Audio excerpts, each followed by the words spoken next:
Anya is joining from Delhi.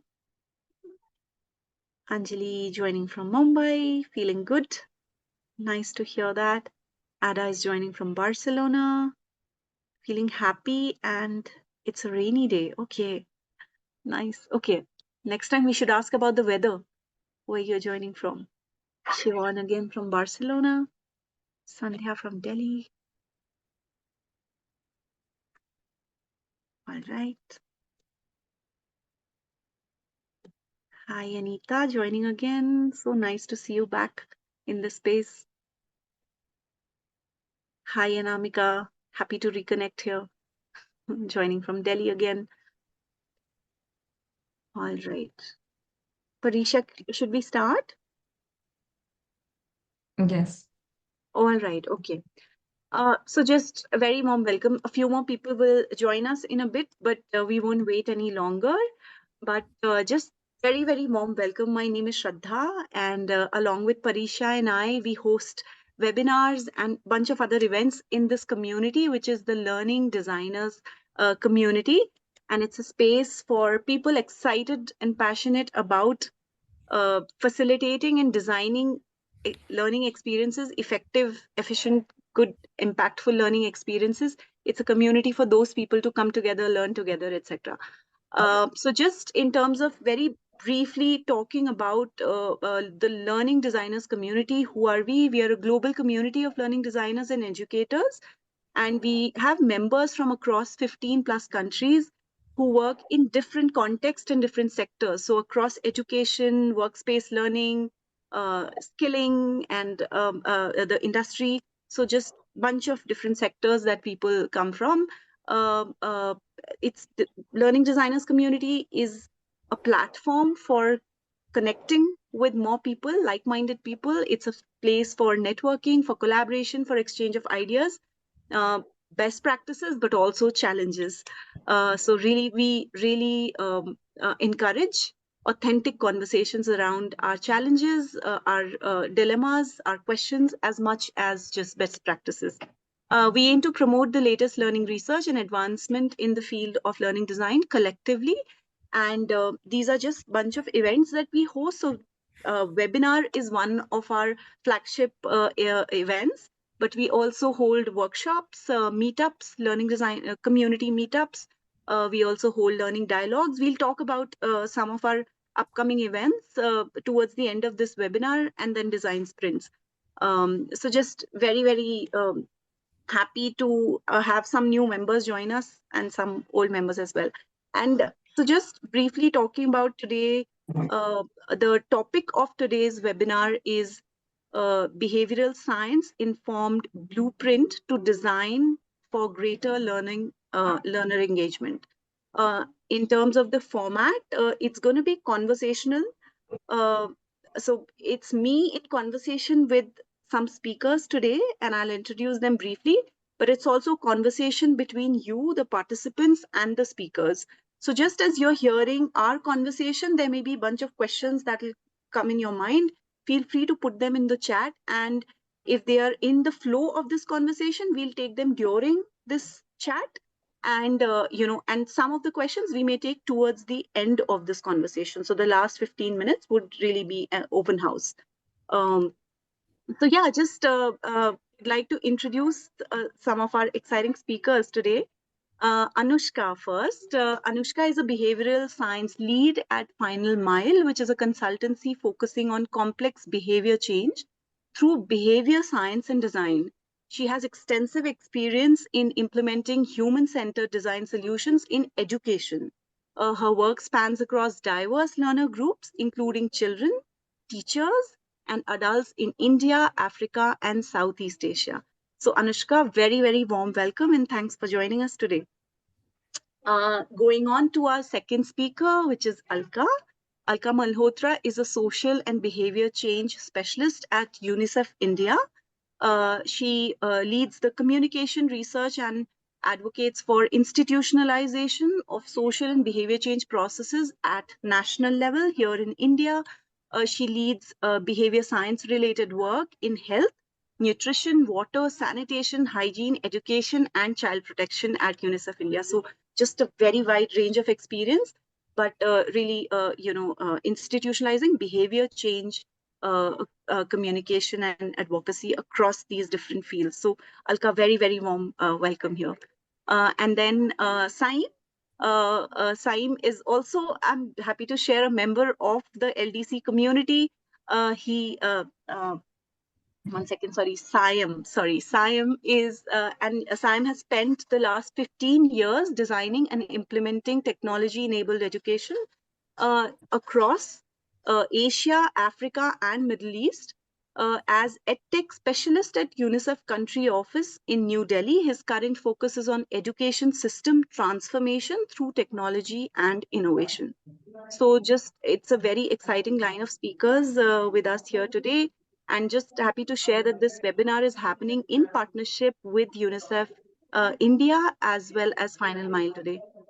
So with that, let's begin the webinar. I may remind again to people who joined a bit late, this is a conversation between me and the speakers, but also conversation between participants, you and the speaker. So anytime you have a question, a thought, a comment, please feel free to post it on chat and we'll take them up as we talk.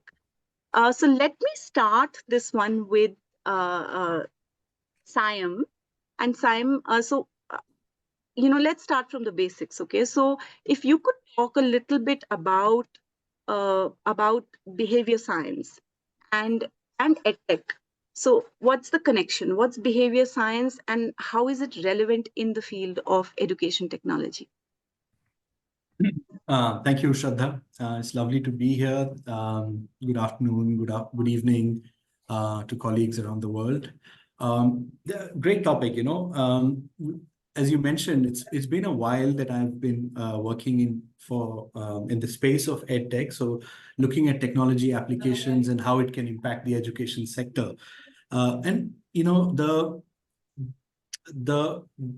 progression has been quite dramatic, and we can see that right after COVID or during the time of COVID, we suddenly had to resort to technology, which used to be previously kind of an afterthought. So the reliance on technology as a medium for continuing education really saw a spike during COVID.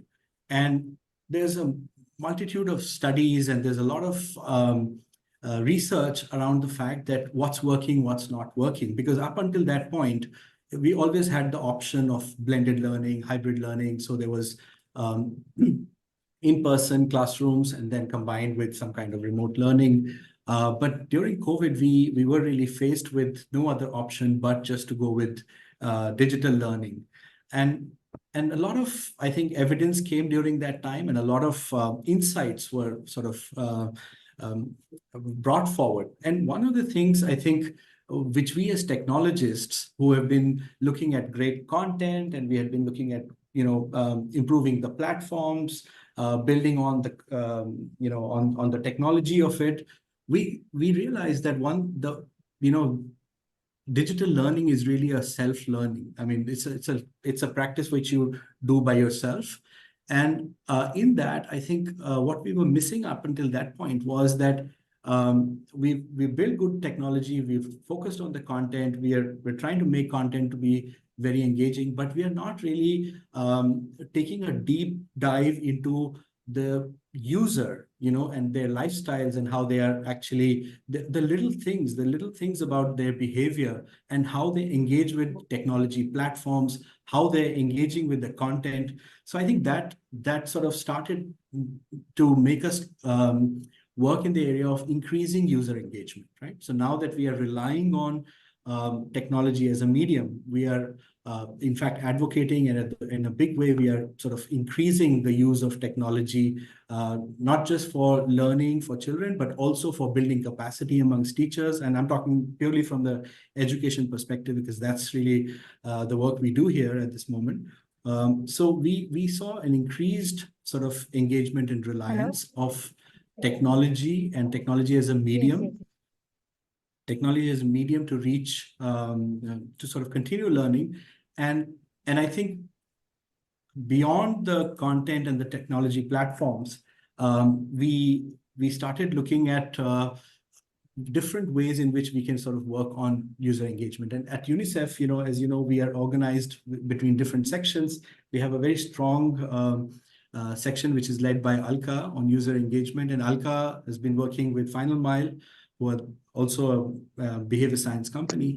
So we saw some of the work that was actually done by Final Mile, and we sort of came together and started this discussion. And I think today what we are going to sort of share with you is probably for the colleagues that have joined, help in demystifying the link between educational technology and behavior science, and also share a little bit of work that we have sort of done in terms of what are the behavior science aspects that directly or indirectly impact digital learning. Thanks a lot for setting that context, Saim. Learner engagement is definitely something that it's a pain point for a lot of people who design or facilitate digital learning experiences.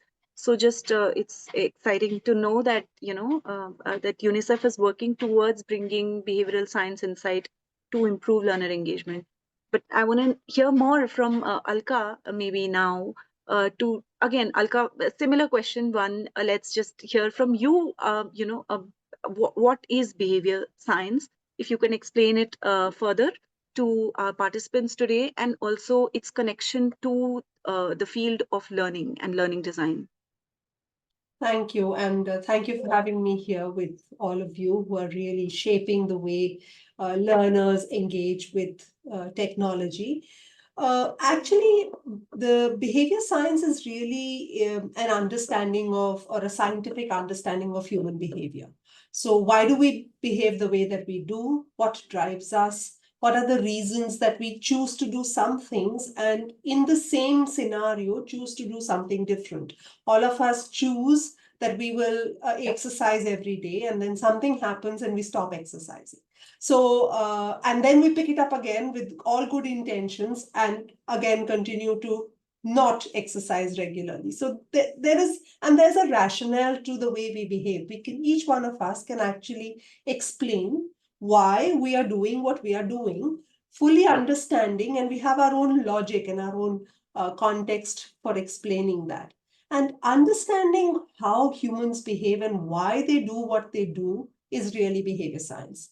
And it's multidisciplinary in the sense that it tries to draw on neuroscience, cognitive science, psychology, because we all think are humans, sociology, because we are all driven by emotions, driven by those around us, and also to a large extent by the context in which we behave. So it also looks at economics, behavioral economics as it's called. So what's the driver for people doing what they're doing, and why do they stop doing after a certain while and then come back to things? So what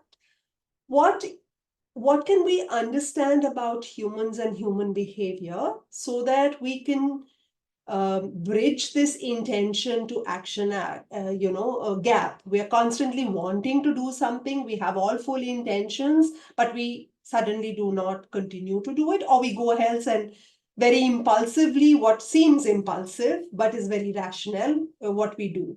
So understanding that and taking that into, and you've seen that we work as UNICEF on getting people to adopt a lot of behaviors, whether it's to do with health, nutrition. So there is always child marriage. There is always this understanding that I'm acting in the best interest of my child, but yet I take certain decisions that compel child marriage. And I get my daughter married, or I move her, I draw her out of school and send her elsewhere. So there are very, very rational reasons for what we do. When we take that into the learning scenario on learning apps, maybe we need to also center the user, the learner, and try and see how we can continue to keep this user or learner engaged throughout the process of learning, so that those objectives that we thought we were setting out are also their objectives, and they also start to set out the same objectives and complete whatever learning journey they have sought for themselves. So that was really the point at which we thought that we might bring an understanding of behavior science and behavioral insights and drivers and how humans behave to this space of learning, and then enhance that user engagement between the learner and whatever is being offered in an edtech platform. That sounds really powerful, Alka. The fact that if a body of knowledge can help us truly understand why our learners are behaving the way they do, and if we can be cognizant of all the different factors that that would make them behave in a way that's conducive to their learning, that's such a powerful thought. But just to make it a little more concrete for all of us, what would it really mean? So perhaps you could either take an example. What would it mean to integrate? Maybe I know it's vast, and you said there's just so many disciplines that constitute the field of behavioral science. But what would it mean to take an insight, behavioral science insight, into learning design? So maybe you could just take an example of Yeah. that. That would be helpful. Yeah. Yeah, so let me take the example that we are going to take you through, and cite two principles that actually would help put the user at the center, if I were to put it like that, and use the human behavior understanding into what we are thinking of doing. So Final Mile has been working with UNICEF on understanding behaviors, and we've been working in the domains of nutrition, health, etc. And we also learned that they had been doing a lot of work on reviewing EdTech applications and trying to come up with a blueprint that could help EdTech designers keep those principles in mind when they are doing EdTech design. And when we looked at those principles, which were centered in human center in behavior science, we actually thought that we should take those principles to some of the work that we are doing in UNICEF, bring it to the human-centered, to the human rights-based approach, to child-centered approach, and what we as child protection work with. And we took those principles and came up with the blueprint that we are going to take you through. Two very important aspects that I think are, I mean, there are eight that Anushka will take you through, but two of those eight that really resonated with us when we started to look at those principles was, one, to put the user really in the center. So it's, in terms of a behavior science principle, we call it building user agency or learner agency, but it's really about putting that person in control of the app. So when you're navigating a learning experience on a learning edtech learning platform, you are in control. So you can decide, and it tells you that, this, at this point you can stop, at this point you can continue. You need to do a minimum of this much. You don't have to do it all in one go. So all of those instructions are interacted with the user. So you're constantly building the user agency. So I feel that I'm in control, and it's not this edtech application that's going to take away and I don't have to follow it like that. I can follow it as per my convenience and as per my learning needs. Which takes me to the second point, and that is around really making sure that whatever we put out as objectives of the learning application or the learning edtech piece that we are developing, those objectives are aligned to my needs. So if you're talking to a teacher and you're building an application that is going to help the teacher control what she's doing, what is her requirement? She may want to learn, that's fine, but what's her immediate need? We need to understand that. And in the process that we followed in contextualizing the blueprint that Final Mile had developed for the work that we were doing, we actually had user engagement with the Anganwadi workers. A lot of Anganwadi workers had taken the course, and we heard from them what was their pain point. So when you build the learner app, you actually put the learner in the center. Their pain points, their objectives, their drives resonate with what you're providing. And that match kind of makes it easier for increased engagement, because constantly the learner or the user is then seeing the learning opportunity drive their own or fulfill their own goals. And that alignment is very important. So understanding the user, understanding the user's goals, and then aligning them to the objectives of the learning application. I think that is absolutely essential as two driving principles to making it a successful youth Right. engagement opportunity. Thanks a bunch, Alka. I think we've heard about the importance of learner agency, um, and as well as truly being user centric. But I think this whole behavioral science perspective will help us sharpen, deepen our understanding of what it will mean exactly. And I know that the blueprint has been implemented, integrated in a bunch of learning apps, and amazing results have been seen. It's applied across K-12 and adult learning contexts in India, Vietnam, US, South Africa, and it has in fact resulted in increased course completion, time spent up to 50% increase in time spent on the learning app, and also increase in retention rates, over 26% increase in retention rates. So there's a lot of promise in this blueprint, and let's hear more about this. I believe Anushka would be sharing more about what this blueprint is, how it came about, and what it says actually. And also, just may I mention that although the blueprint was created for app development, like the principles of design, it's very very relevant to people who are building online courses or online material in those apps. Some of these principles, as we'll see, are very very valid to the way we design imagine learning experiences in those apps as well. So it's as relevant to app developers as it is to learning designers. So Anushka, let's hear more about the blueprint from you. Perfect. Thank you so much for inviting us over here. Very excited to be part of this conversation and share. I love that I can see everyone's faces, but I might want to use a presentation just because it's easier for me to showcase the blueprint and give you some tangible examples. So I'm just going to share my screen. I hope everyone can hear me and see the screen as well. Perfect.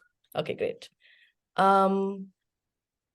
So today I'm just going to take you through building. I'm not sure about these insights, so I think let me have a look. Read them first, and maybe I'll have points then. Perfect. Great. So today I'm going to take you all through the learning engagement blueprint, building off the conversation of Simon and Alka, and taking you through some of the examples of the blueprint as well, so you'll get a more tangible understanding of what the power of behavior science actually is. And again, just building up the same context that Simon had set in the start, when you're thinking about the advent of edtech or digital learning, the promise of edtech is really large. The idea that any kind of learner is exposed to a variety of content that is accessed across mediums, which can be applied anytime, anywhere, that is also adaptable to learning experiences. That is the gold star of what ideally education should become. But what we've actually seen is that you still see certain behaviors that are not completely what we would like. You still see behaviors of low continued usage, low completion rates, one and done behavior, maybe a person coming to the application, then dropping off, or only using one part of the application overall.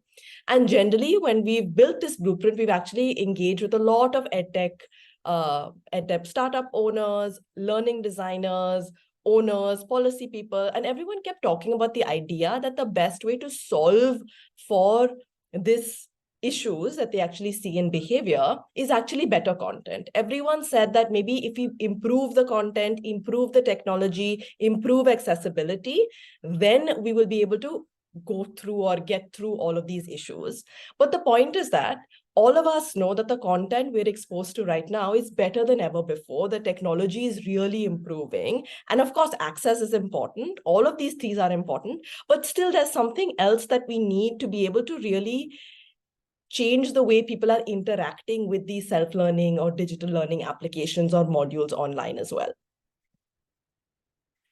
And therefore, when we did some research, and we did various kind of research, we did game-based research, we did a bit of experimental research with children, with parents, with teachers, with vocational learners, adult learners across countries, what we actually saw was exactly what Alka was pointing to, right? The idea that people seem to have a need, they seem to have an intent to use the application, but it wasn't really translating to them spending time completing courses and coming back for more courses, which is the classic intent to action gap that we see across multiple behaviors, right? That we're also seeing in EdTech. And the reason of this intent to action gap is many, right? Number one, I think Sam was also kind of pointing to this idea that when you're thinking about these EdTech applications, it's important to understand that we're used to learning in a formal learning context. The idea of self-learning is actually very, very different, right? People are not got to a place and you have to learn. You're choosing to learn over here, right? And the problem is the fact that our relationship with learning is largely determined from our experience with formal learning education that tends to be equated with studying and therefore slightly aversive. It's very assessment driven, it's very rule based. And therefore, immediately when we think about learning, we think about studying, which is why people are always telling us like, oh, after I finished college, I don't want to learn anymore. My learning days are over, right? So there's slightly an aversive association to learning. And secondly, there's always a emotional stability in our system. Children go to tuitions, they go to school. There's no really like extra need for like learning in these spaces. And also you do see some sort of like lack of felt need. Even though they say they need to learn, the felt need is not really experienced for them, which is culminating in this gap between intent to action. And of course, the other competitive set of other alternatives that they also have exposed to, right? Which is why when we were exploring EdTech applications, we actually realized that they provided the opportunity to really facilitate engagement that drives more active learning and really inculcates that learning mindset. And when I'm talking about the learning mindset, I'm talking about that inherent ability to see every moment as a learning moment, right? Ideally, if you're able to move towards building learning mindsets, we're driven by curiosity and we're not driven by assessment and fear that currently that we do seem to, our children seem to have because of their experience in the education system overall. And therefore, the self-learning applications can actually really build this learning mindset that we really want and this very positive relationship to learning.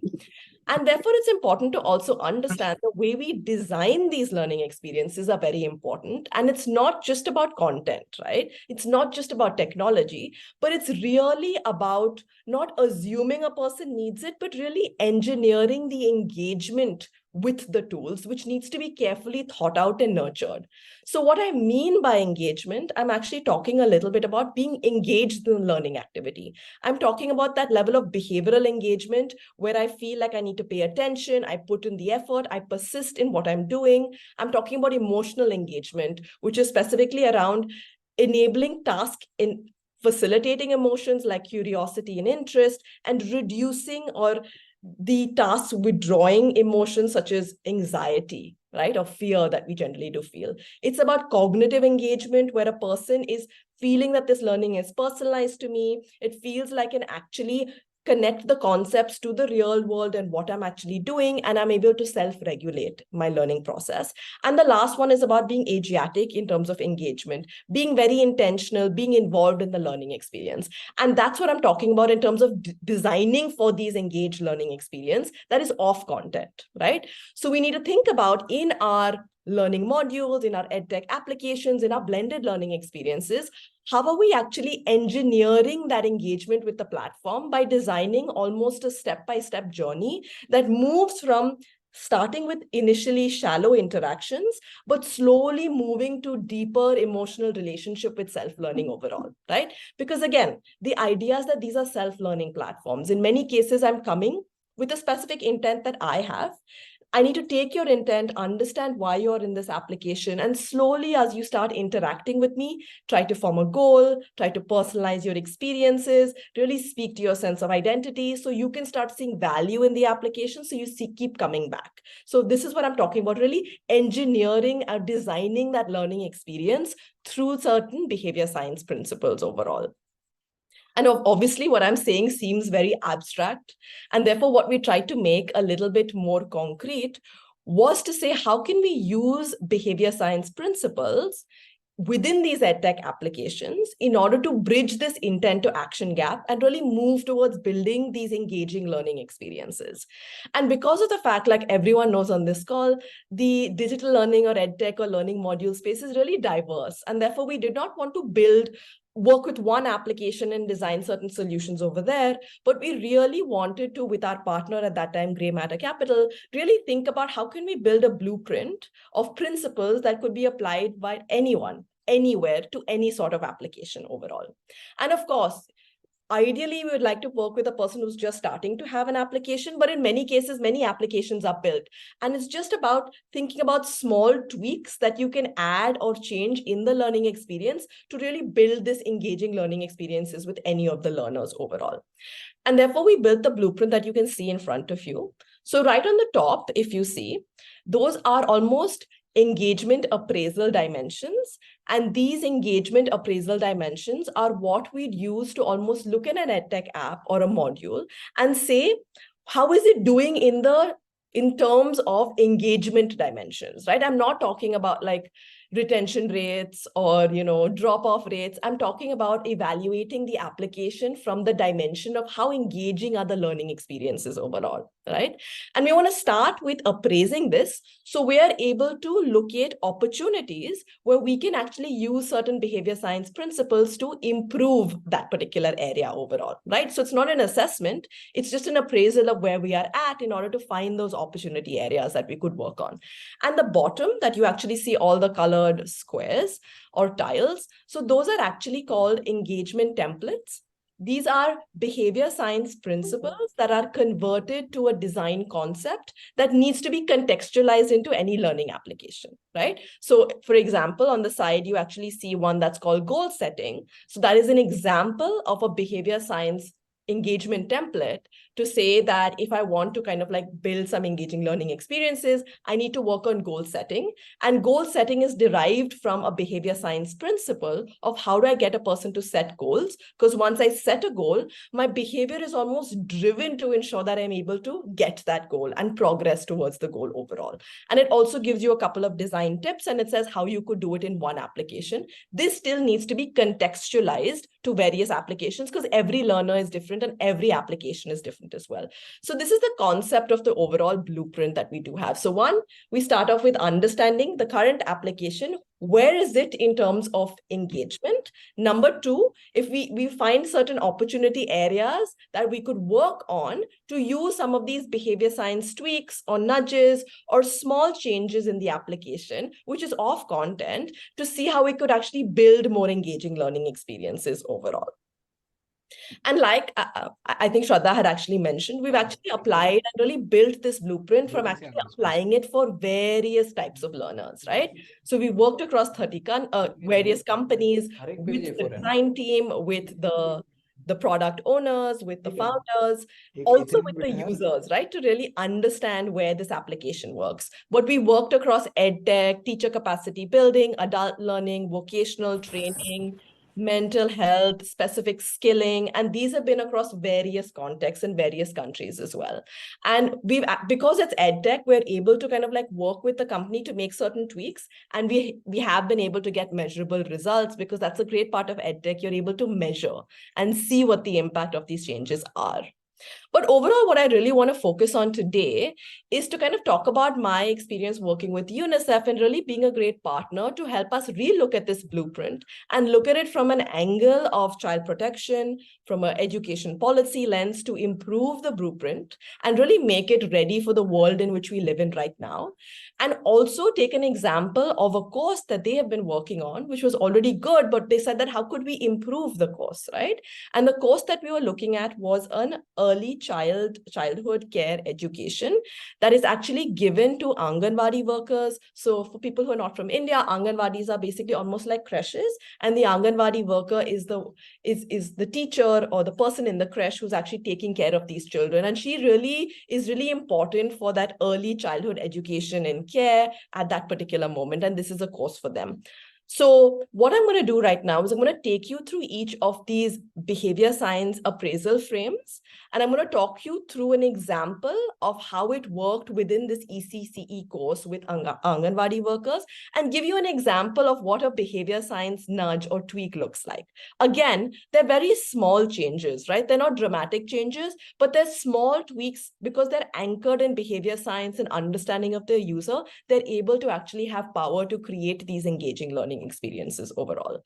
And again, in order to do this exercise, we started by looking at their modules, evaluating it from each of these dimensions perspective. Then we did a couple of interviews with Anganwadi workers who'd completed the course to understand their experience, understand their goals, understand their overall context of how they learn, what their job is, in order to really anchor what are those changes that we can bring in the blueprint overall. So the first one that I'm going to talk about is around building agency. So Alka had spoken a little bit about agency, right? Agency is the idea that we are in control of our actions.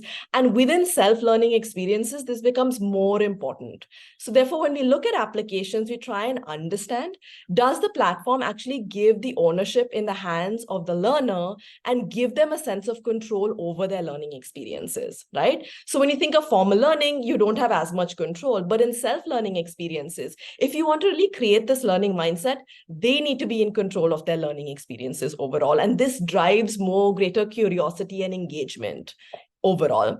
So for example, for Anganwadi workers, when we were talking to them, what we actually realized was the fact that they were getting very nervous because they weren't sure if when they finished a couple of videos as part of a module, if it would actually, did they have to finish all of them for their progress to be saved?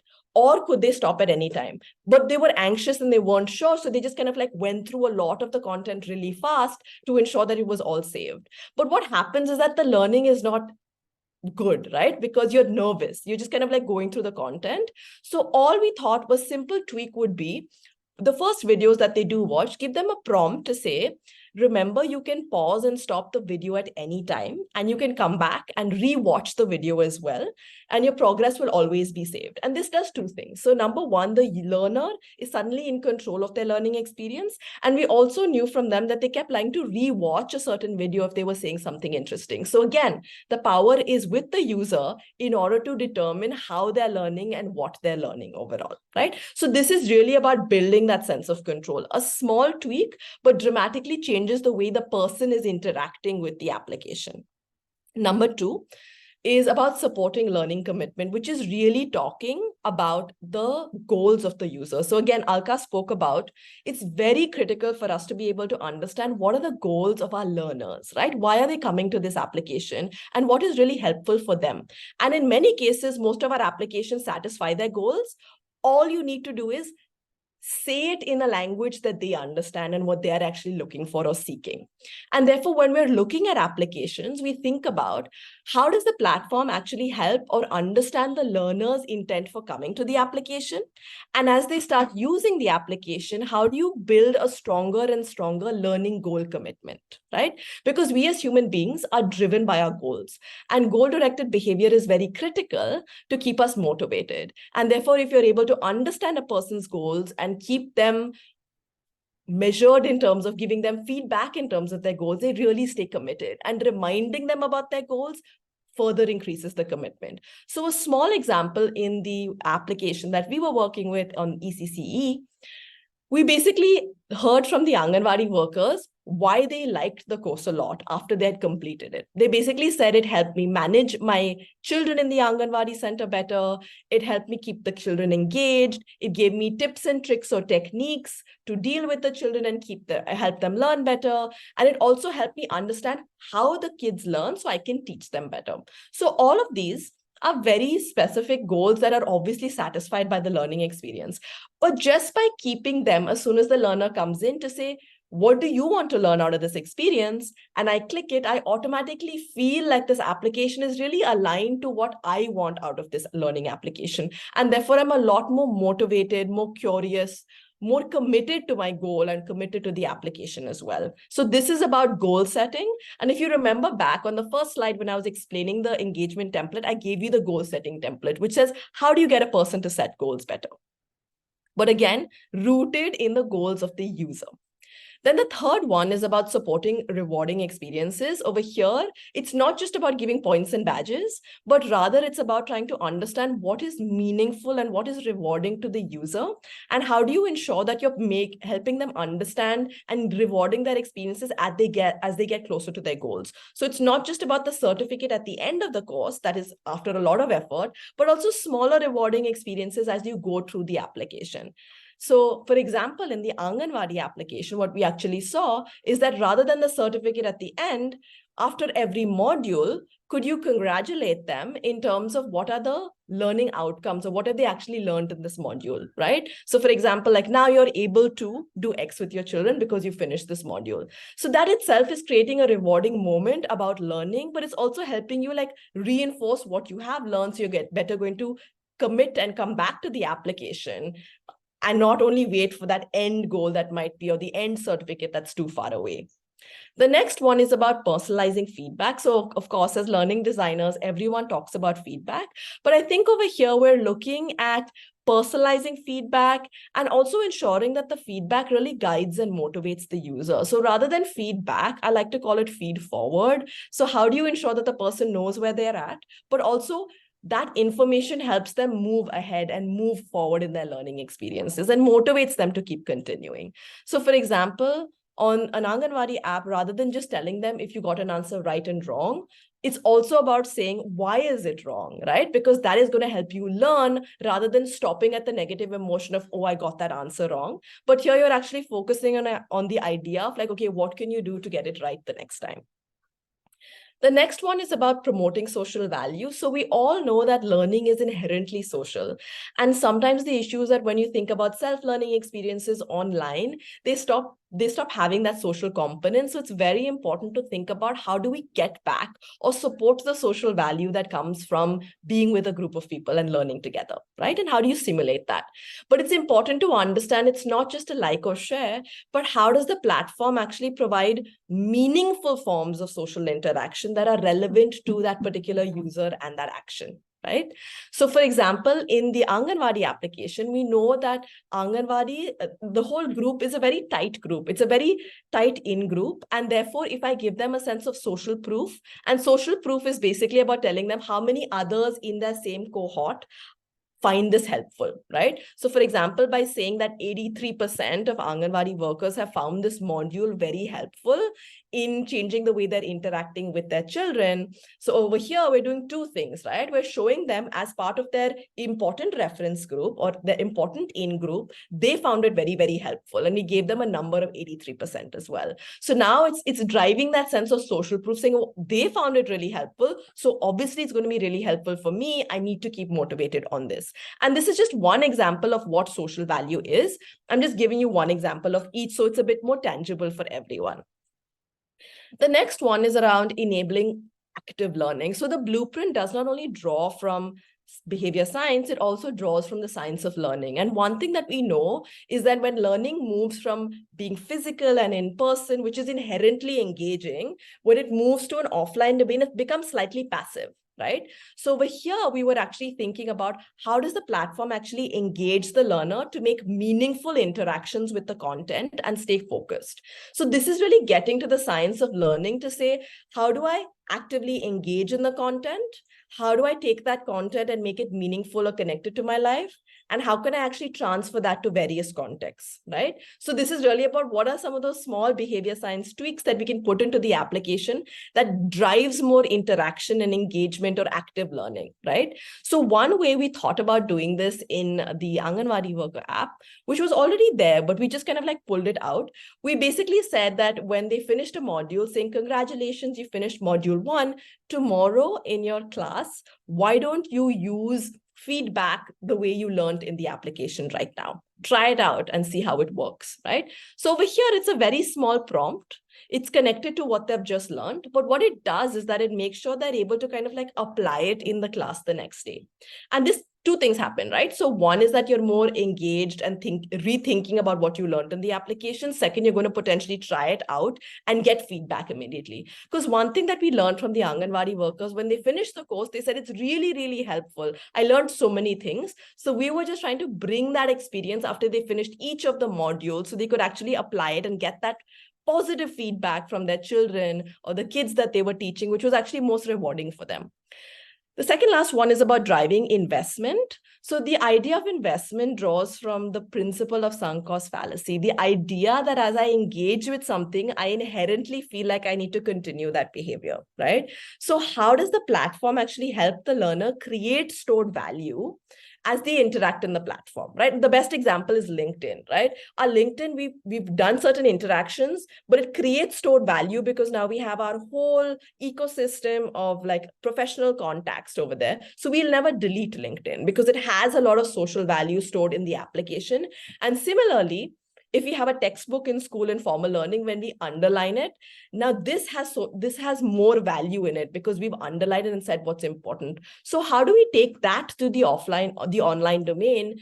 Could we aggregate some of the notes or the underlines? Kindle does this really well, which is why you keep going back to the Kindle and say, okay, let me access my notes. It's creating stored value in the application. So similarly, for this application, we said, could we create a section in the app that just had all the learning nuggets from each of the modules that a person could kind of go back to and review? It was almost a summary. So again, because sometimes technology can't equip you to actually aggregate all the underlines, but this is easy. It's just a place where you almost have a cheat sheet or a summary sheet that you can keep going back to kind of refer and reinforce your learning overall.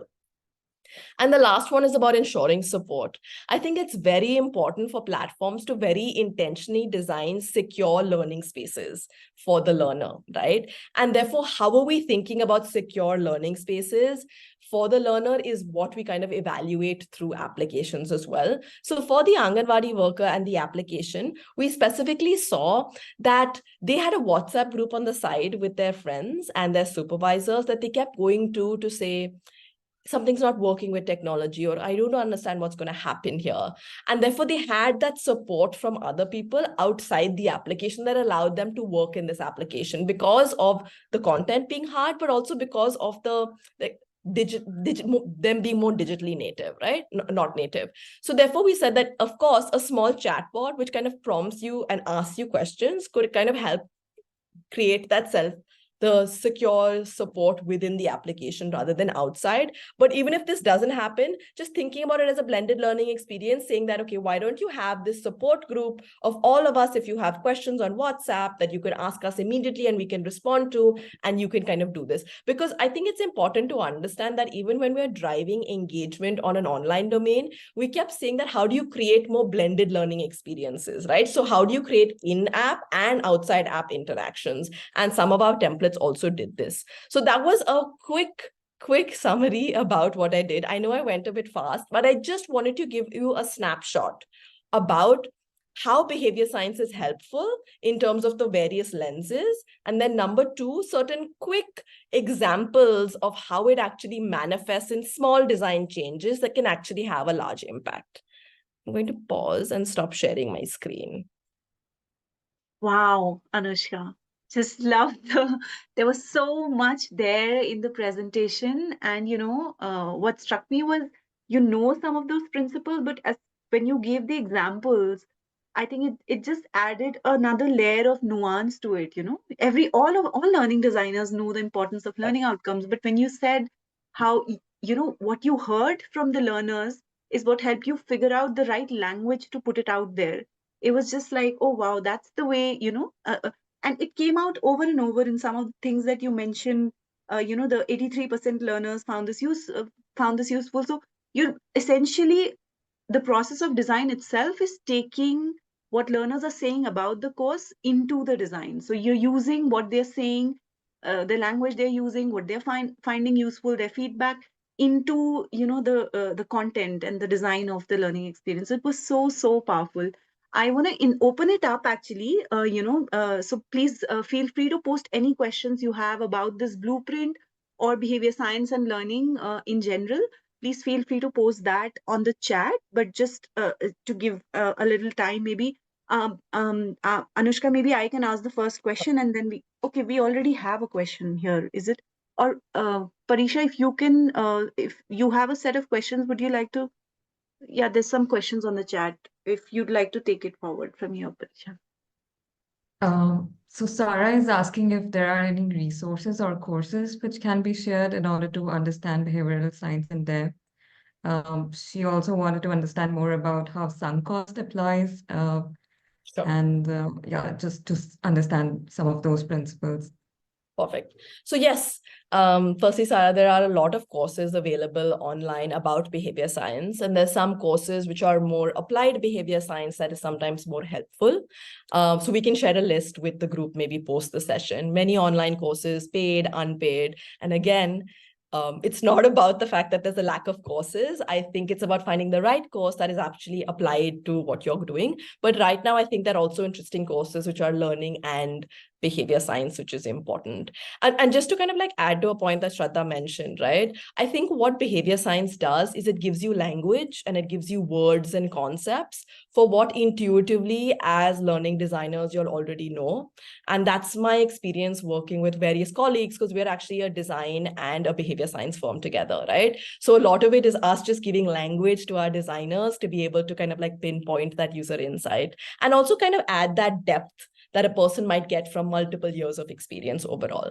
So now the principle of sunk cost fallacy, right, is the idea that when I've kind of invested effort in something, even if it stops playing back to me, I still continue doing that particular behavior, right? So that is how sunk cost works, right? In certain cases, because think of an example of a startup, right? You're working in a startup and you've invested so much effort in that startup. And even though you see it's not going well, you continue to keep working on that because it's sunk cost, right? I've already invested so much effort and time. Even though I don't see it working, I still continue. That's like a very behavioral phenomena. Multiple examples of sunk cost from like concert tickets and many examples that people give. We wanted to take like the positive aspect of sunk cost, not the negative aspect, right? Just the idea that how we actually, as you're interacting with the platform, how do you actually ensure that it's creating certain stored value in that platform, right? Because that's the power of technology. Like the Kindle, every time when I'm reading a book, I underline. So then all my underlines get aggregated as notes in the side. So now all I need to do is to go to my notes to kind of like remember what were those important points, right? So that is exactly the idea of like creating stored value. And therefore it's about thinking about how do we create stored value in our learning modules, in our platforms, to ensure that it's almost easier, right, for a user now to kind of like get back some of that. And because they've invested effort, it's actually showing them like, this is the value that you've created in the application. Overall. The second point, like if you remember, if anyone has a Kindle, there are also certain cases in which they showcase how many people have underlined a particular aspect. So that is kind of getting to the idea of social proof, right? Because it's saying that so many people have thought that this was important. And immediately, because you have 100 people next to it, you're going to pay more attention to it because you're like, oh, a reader found this important. Maybe I need to look at it as well. So again, behavior science is all around us, right? But again, those small tweaks are really what changes our experience of learning. I hope that answered your question, Sarah. Thank you, Anushka. So there are a couple of more questions. Anita is asking if this blueprint can help improve learner engagement in-person or face-to-face training. Sure. So I think one thing that we've done with the blueprint, right? As a principle, the idea of agency, the idea of like goal alignment, all of them are applicable online or offline. While most of the concepts that I told you about was more online, the same principle can apply offline. So we've actually used the blueprint with designing blended learning experiences. So there was a particular vocational training application that had an app as well as in-class or in-class interactions with teachers as well. So we almost use the blueprint to design an overall learning journey or experience as they go between the application and their classroom learning experiences. So in the classroom learning, you have a teacher or a facilitator that's facilitating the learning experience. Then you go back to the application in which you're driving that learning experience overall. And the blueprint principles apply. It's just how you contextualize those learnings or those ideas or those behavioral concepts, but they apply across both. There's another question about how to motivate learners when they are not driven by personal choice, but in a, like it's a imposed scenario or like a business scenario where the decision maker differs. That's a great example. And I think there are, of course, some places just directly very positive self-learning, but in many cases, we do have someone who's asking you to drive the learning experience, right? Whether it is in an office or a HR that's saying, okay, you have so many learning credits. And we did work with one of those companies where we basically said the managers wanted people to learn, but it's important to understand what motivates the learner itself, right? Why it's coercive, but what is the learner also might have certain goals to progress in their careers. How are you ensuring that that learning experience is actually going to help them meet those goals, right? And sometimes the more coercive you make it, the more it becomes a chore. So you have to think about how are you even introducing the application, right? How is the manager introducing the application to the individual? And how do you tweak that? So for example, even in the application that we looked at for UNICEF, you did have the Anganwadi supervisor introducing the application to the Anganwadi workers. And in many cases, the Anganwadi workers perceived it as coercive, saying that you need to finish it by this day. So it's very important to think about when you're looking at learning applications, how is it introduced? What is the message that you're giving? How is it framed? What are the goals of the end user? And how do you kind of really think about even introduction of this application, right? It can be coercive in many cases. There is someone who's driving this learning experience or driving the need for it, but how are you architecting that experience so the user still has certain agency and still sees value in that particular learning experience?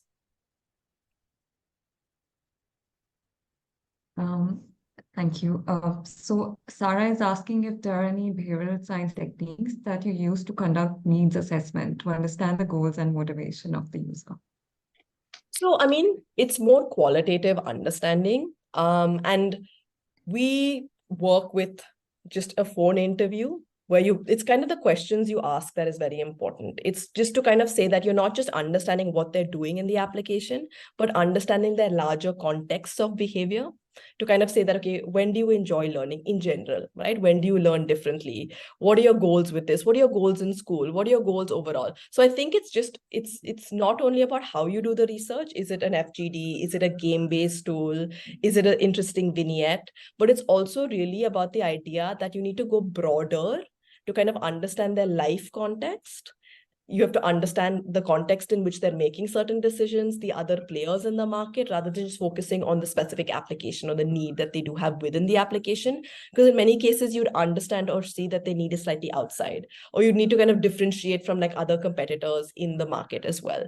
So it's important to, number one, start with a broader context of the individual, of their lives, of their relationships, trying to understand overall when have they been curious, right? What do they really get excited about their jobs?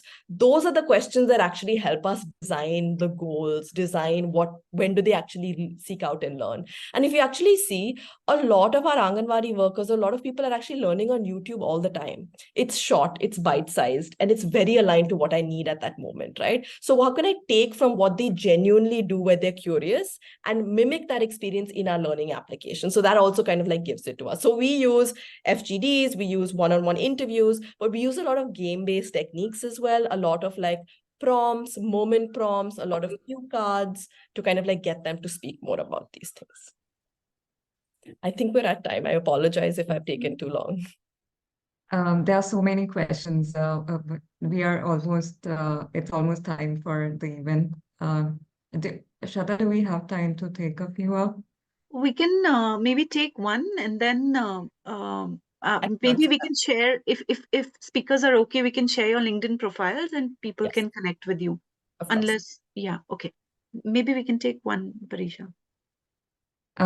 Sure. So, Bhaumik is asking, how does one understand the context of parents or secondary beneficiary while designing a new learning module? I think that's a really, really important understanding. And I think even working closely with Alka and Siam, right? When we were looking at this blueprint, we kept saying, who are the critical stakeholders? You can't just focus on the end user. every time you're thinking about different user, there are a multiple like ecosystem of actors that we also need to be cognizant of. When you're thinking of a child, the parent has a very, very important role to think about how they get introduced, how they get access to what they're supposed to and not to, versus a adult learner. Obviously, the agency is more within the individual, but you still have peers as playing maybe an important role. So, for example, when we're designing learning experiences for children, we invariably do speak to their parents as well as their children, because usually access is given by the parents. And in many cases, you need to understand what are their goals as well as their children's goals in various cases. So again, like within our blueprint, we actually have a section that basically talks about, you need to map your ecosystem of who is our main learner, but who are the important people in that ecosystem that has an impact on their learning experiences, and try to understand both of them a little bit. And yes, I'm happy to answer questions on LinkedIn separately for anyone. Very, very special thanks to the speakers from UNICEF and Anushka from Final Mile again. This was very, very insightful. Just, so many nuances. I was making my own notes as you were speaking, Anushka. There's just so much to integrate into the learning designs that we create. So thanks a bunch for it, and thanks everyone for joining. But just to let you know about what's coming up in the next month in the learning designers community. This is one of the webinars. We have some more exciting webinars coming up. Um, so 2 webinars that we have next. And you may have heard these are about Will Thalheimer. He's big in the field of learning design, has done extensive work in learning evaluation, mostly in the industry space, but also in education. And the webinar that we'll have with him next month is on learning evaluation, focusing on the learning transfer evaluation model, which is one of his big contributions to the field of learning and development. So Will would be talking about what are some of the misses, bad practices in learning evaluation, and what are some of the ways in which we can improve our learning evaluations. Kavita Rao would also be joining us in June, and she would be talking about intentional and inclusive designs, covering emerging research on universal design for learning. Some of you may know about this framework, UDL, but a very popular framework globally that addresses the diversity of learners that all of us try to address in our learning design. So how can we do that better? How can we address diverse learner types in the way we design our learning experiences? So those are the upcoming events. We also have another event coming up, which is called Learning Dialogues. And if you are a person who learns best, Anushka was talking about social learning, but if you're a person who learns by talking to other practitioners, hearing their reflections, sharing your own reflections, talking about dilemmas, then Learning Dialogues is for you. It's a space for a cohort of learning designers, or generally people excited about learning, facilitating, designing learning, to come together and share their reflections, their ideas around certain prompts. So this will be a second cohort because we've had huge success in the first round of Learning Dialogues. We'll be opening that up in July. So we'll be on the chat now are a bunch of links here. So you can follow us on LinkedIn to get to, sign up for some of these events. You can also join our WhatsApp Thank you community so if much, sir, you for enjoy sharing your knowledge with all of us. that. It has been And an then we also inspiring have bunch of learning designer community meetups, which is a space for, again, you to connect with or network with more learning designers like yourself. Once again, thank you very much for joining us today, and we hope to see you next month. Anything else? Anyone, Sayam, Alka, or Anushka, that you'd like to say? Nothing Or from just, my side. Thank you so okay, much for having us. all Thank right. you. Thank you for having us. Thank you. Thank you, everyone. Thanks all Thank you, for joining us everyone. today.